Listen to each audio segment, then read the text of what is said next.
Hi, welcome to this channel on magnetic energy technology principles applications. This video is about navigating realms and dimensions. And so part of the questions that come up is like, what's the difference? And really from a technical point of view, the difference is there's a range of magnetic resonant frequencies that really kind of define the dimensions.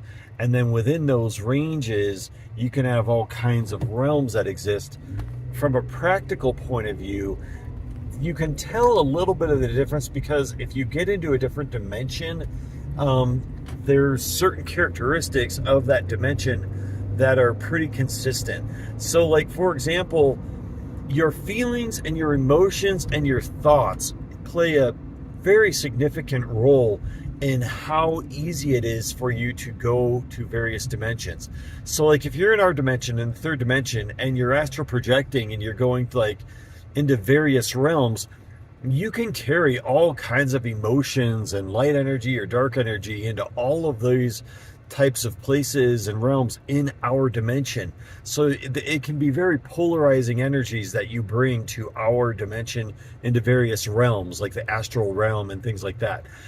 And that's normal, and that can be exciting and adventurous, and you can encounter all kinds of just really weird stuff, dark energies, everything. So it's quite the adventure. It's definitely something that you always want to have total shielding of light and love around you, and basically, if you're going to try to navigate our dimension, to have the heart energy center guiding you, because it's a jungle out there in the third dimension. Now, if you're going to go up from here, I mean, the fourth dimension isn't necessarily, it's only interesting maybe from a technical point of view, because you can kind of see what's coming in terms of how the things work, how the universe is working. And but the fifth dimension, like I said, like in the other video, like people tend to call that heaven. There's a lot of beings of light. There's a lot of ancestral connections and everything. That dimension is definitely less polarized, and so you have to have a pretty high vibration just to get into that dimension. It's otherwise it's restricting. You cannot bring dark energies with you into that dimension, and so and you can't bring like basically like anger and fear and that kind of stuff into that dimension. So you definitely have to clear your energy, have more of a neutral or a high vibration, like loving type of energy to even get in there. And then to interact with other beings and guides, there are essentially no dark beings in that dimension and up. And so they cannot navigate those dimensions. They simply cannot get there because they have their vibration, if you want to call it that, their consciousness just isn't high enough. So then as you go up like into the seventh dimension, and you want to really have discussions with higher beings and discussions about life and that kind of thing, again, you're not going to go in there. You can't even get into the dimension with like high emotions and high feelings of anger or hatred or bitterness. You can go in there to discuss all kinds of things, but you really, from an emotional feeling standpoint, you've got to have pretty clear energy, very little polarizing thoughts and emotions, and then you can bring your questions and your discussions to the seventh dimension, and you can have all kinds of deep discussions with higher beings of light. And you can there's countless realms in that dimension to explore and everything. Same with the fifth dimension, countless realms that fall within the spectrum of that frequency range, if you want to call it that. Now, up to the 12th dimension, you're getting into the universal mind.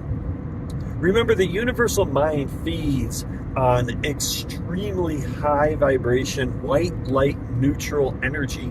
That's all that it feeds on. It doesn't even really recognize your emotions. Now, you can think about this in terms of if you're into praying or meditating or anything. If you think that you are going to try to manipulate, I'll put it in like religious terms, if you think you're going to try to manipulate God or manipulate the universal mind with emotions of anger or sadness or depression or wanting to control things or lust or any of that, it doesn't even recognize those energies. They're polarized energies, and it's impossible to even get into the 12th dimension and connect with the universal mind with those type of emotions and feelings and energies with you. It's just not even possible. And so, and no dark energies whatsoever are in that dimension. It is very high in vibration. It's pretty intense from that point of view, but it's extremely neutral.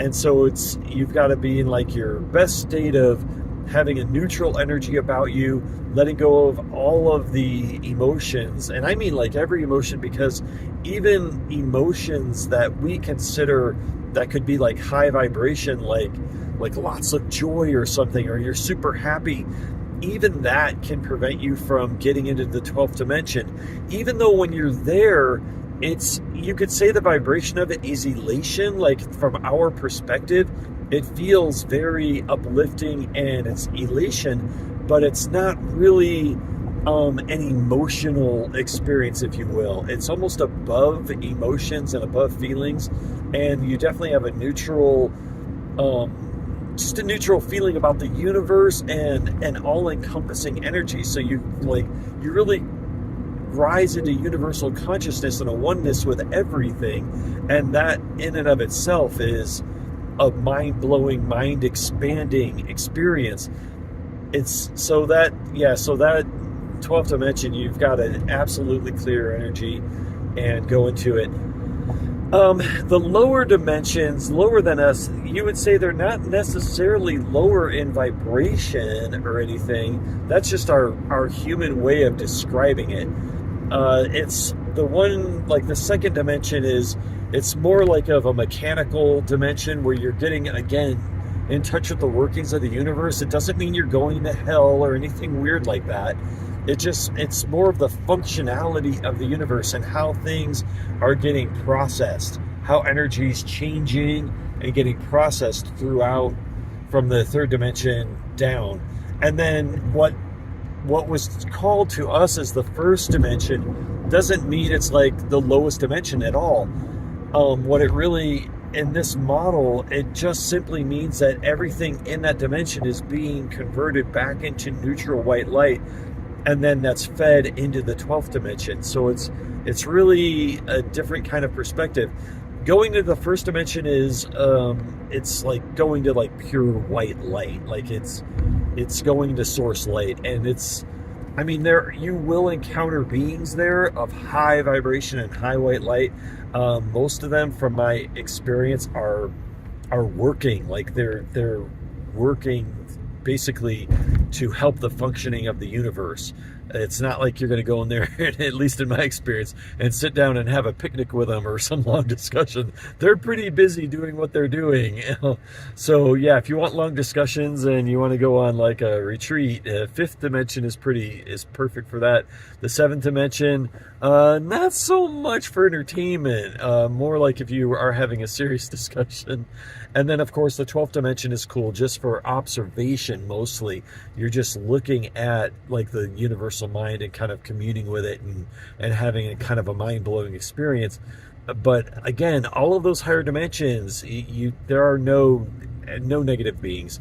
All of that, they cannot break through those dimension membranes or those dimensional barriers. It's impossible. And so you're seeing a lot of high vibration, a lot of light, a lot of beings. So I thought I'd just put that out there so kind of people get an idea of what is like, if you're navigating, what's expected of you to get there and to really kind of interact. And so I will see you again next time.